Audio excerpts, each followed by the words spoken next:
कर्ण और अभिमन्यु दोनों ही महाभारत काल के उत्कृष्ट योद्धा थे। अभिमन्यु ने कुरुक्षेत्र युद्ध में बहुत छोटी उम्र में ही बड़ी प्रसिद्धि प्राप्त कर ली थी। क्या परिणाम निकला था जब ये दो महान धनुर्धर एक दूसरे के सामने आए थे। महाभारत के अनुसार इनका एक से अधिक बार युद्ध हुआ था। कौन विजयी हुआ था उन युद्धों में, आइए जानते हैं इस वीडियो में। ओम गणपति चैनल में आपका स्वागत है। अगर आपको हमारे वीडियो पसंद आते हैं तो कृपया चैनल को सब्सक्राइब और वीडियो को लाइक अवश्य करें। इससे हमें और भी अच्छा कार्य करने की प्रेरणा मिलती है। विभिन्न धर्म ग्रंथों से ली गई रोचक कथाओं को सुनने के लिए हमारे दूसरे चैनल सुनो कथा को भी सब्सक्राइब करें।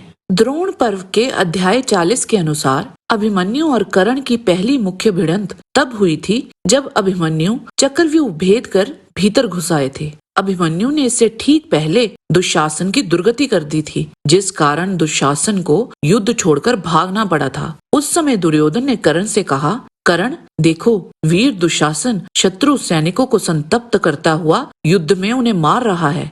इसी अवस्था में वह अभिमन्यु के वश में पड़ गया है। ये सुनकर कर्ण अत्यंत क्रोध में भरकर अभिमन्यु पर तीखे बाणों की वर्षा करने लगे। उस समय अभिमन्यु ने द्रोणाचार्य के समीप पहुंचने की इच्छा रखकर तुरंत ही बहुत से बाण चलाकर कर्ण को घायल कर दिया। कोई भी रथी महारथी उस समय अभिमन्यु को द्रोणाचार्य की ओर जाने से रोक न सका। तब कर्ण ने अपने अस्त्रों का प्रदर्शन करते हुए सैकड़ों बाणों द्वारा अभिमन्यु को बींध डाला और सम्रांगण में उसे पीड़ा देना आरंभ कर दिया। कर्ण के द्वारा उसकी अस्त्र वर्षा से पीड़ित होने पर भी अभिमन्यु समर भूमि में शिथिल नहीं हुआ। तत्पश्चात अभिमन्यु ने तीखे भल्लों द्वारा शूरवीरों के धनुष काटकर कर्ण को सब ओर से पीड़ा दी। उसने अपने भयानक बाणों द्वारा छत्र, ध्वज, सारथी और घोड़ों सहित कर्ण को शीघ्र ही घायल कर दिया। कर्ण ने भी उसके ऊपर बहुत से बाण चलाए, परंतु अभिमन्यु ने उन सबको बिना किसी घबराहट के सह लिया।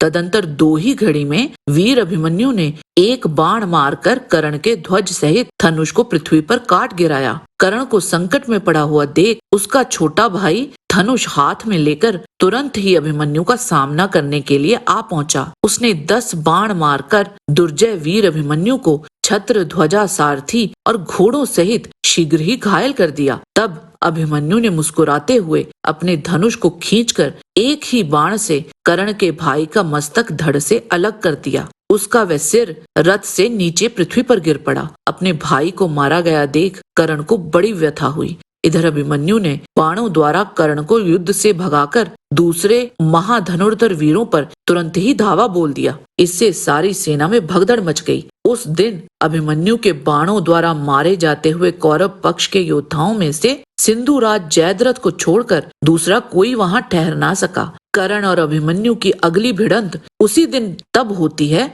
जब अभिमन्यु सत्यश्रवा, रुक्मरथ, क्षत्रिय समूह तथा उसके मित्र गणों और सैकड़ों राजकुमारों का वध करने के उपरांत दुर्योधन को भी पराजित कर देता है। उस समय कौरव सेना डरकर वहां से भागने लगती है। उन सबको भागते देख द्रोणाचार्य, अश्वत्थामा, कृपाचार्य, दुर्योधन, कर्ण, कृतवर्मा और शकुनी अत्यंत क्रोध में भरकर अपराजित अभिमन्यु पर टूट पड़ते हैं, परंतु अभिमन्यु उन सबको अकेले युद्ध से भगा देता है। उस समय दुर्योधन का पुत्र लक्ष्मण निर्भय होकर अभिमन्यु के सामने आता है और पुत्र की रक्षा चाहने वाला पिता दुर्योधन उसी के साथ साथ लौट पड़ा। फिर दुर्योधन के पीछे दूसरे महारथी लौट आए। तब वहां अभिमन्यु ने एक शक्तिशाली भल्ल को तरकस से निकाला। अभिमन्यु के हाथों से छूटे हुए उस भल्ल ने लक्ष्मण के मस्तक को धड़ से अलग कर दिया। अभिमन्यु द्वारा लक्ष्मण को मारा गया देख सब लोग जोर जोर से हाहाकार करने लगे। अपने प्यारे पुत्र के मारे जाने पर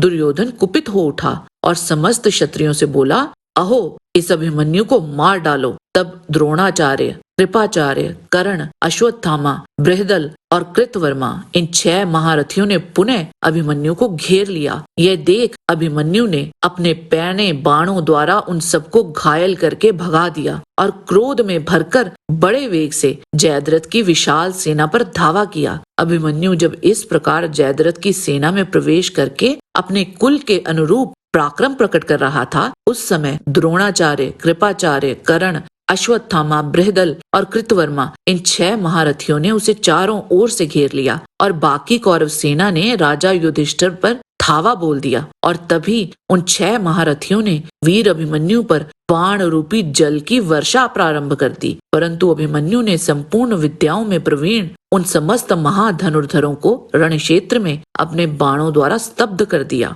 अभिमन्यु ने द्रोण, कृतवर्मा, कृपाचार्य और अश्वत्थामा को महावेगशाली बाणों द्वारा घायल कर दिया था। अभिमन्यु ने कर्ण को भी अपने बाणों द्वारा गहरी चोट पहुंचाई। कृपाचार्य के चारों घोड़े तथा उनके 2 पार्श्व रक्षकों को धराशायी करके उनकी छाती में 10 बाणों द्वारा प्रहार किया था। तदंतर अभिमन्यु ने वृंदारक को कौरव योद्धाओं के देखते ही देखते मार डाला और अश्वत्थामा को पैने बाणों द्वारा बींध डाला। तत्पश्चात कर्ण, कृतवर्मा और कृपाचार्य ने अभिमन्यु पर बाण तथा भल्ल द्वारा प्रहार किया। उन सबके बाणों द्वारा सब ओर से पीड़ित होकर भी अभिमन्यु ने उन सबको अपने बाणों द्वारा घायल कर दिया और बृहदल के हृदय में गहरी चोट पहुंचाई। इससे उसका वक्ष स्थल विदीर्ण हो गया और वह वहीं वीर गति को प्राप्त हो गया। अभिमन्यु बृहदल का वध करके रण क्षेत्र में विचरने लगा। इसके उपरांत अभिमन्यु ने पुनः कर्ण को चोट पहुंचाकर उसे घायल कर दिया। तब कर्ण ने भी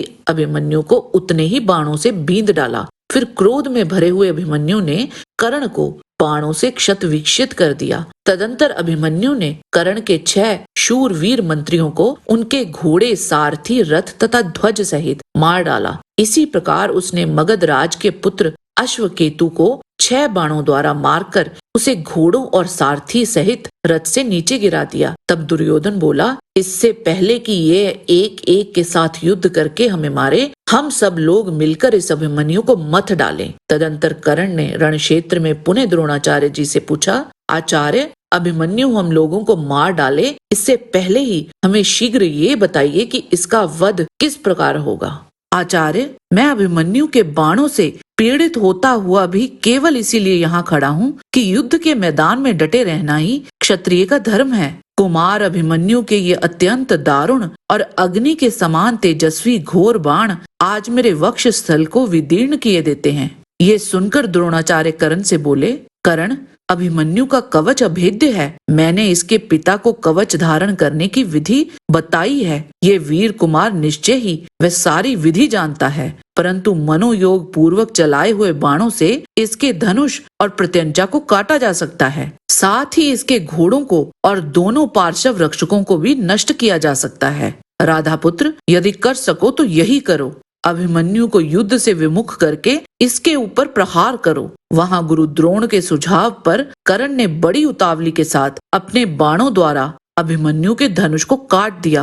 कृतवर्मा ने उसके घोड़े मार डाले और कृपाचार्य ने दोनों पार्श्व रक्षकों का काम तमाम कर दिया। वहां 6 निर्दयी महारथी एक रथहीन बालक पर बाणों की बौछार करने लगे। धनुष कट जाने और रथ नष्ट हो जाने पर अभिमन्यु ढाल और तलवार लेकर शत्रुओं पर टूट पड़ा और उस समय द्रोणाचार्य ने उसके खड्ग को काट डाला।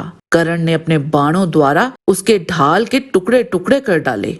ढाल और तलवार से वंचित हो जाने पर बाणों से भरे हुए शरीर वाला अभिमन्यु चक्र हाथ में ले कुपित हो द्रोणाचार्य की ओर दौड़ा, परंतु उन सब ने मिलकर उस चक्र के टुकड़े कर डाले। फिर अभिमन्यु ने गदा लेकर शकुनी के पुत्र को मार डाला और उसके साथ ही सहस्त्रों गांधारों को भी मार गिराया। अंत में सभी महारथियों से घिरे हुए अभिमन्यु के मस्तक पर दुशासन के पुत्र ने प्रहार किया। गदा के उस प्रहार से अभिमन्यु अचेत होकर पृथ्वी पर गिर पड़ा। इस प्रकार उस युद्ध स्थल में बहुत से योद्धाओं ने मिलकर एकाकी अभिमन्यु को मार डाला। आज के वीडियो में बस इतना ही। आशा करते हैं कि आपको हमारा ये वीडियो पसंद आया होगा। कृपया इसे लाइक और शेयर अवश्य करें। किसी भी प्रकार की त्रुटि के लिए आप सबसे क्षमा याचना करते हुए आपसे निवेदन है कि प्रेम पूर्वक परम पिता परमात्मा को मन में धारण करें और बोलें, वैदिक सनातन धर्म की सदा ही जय।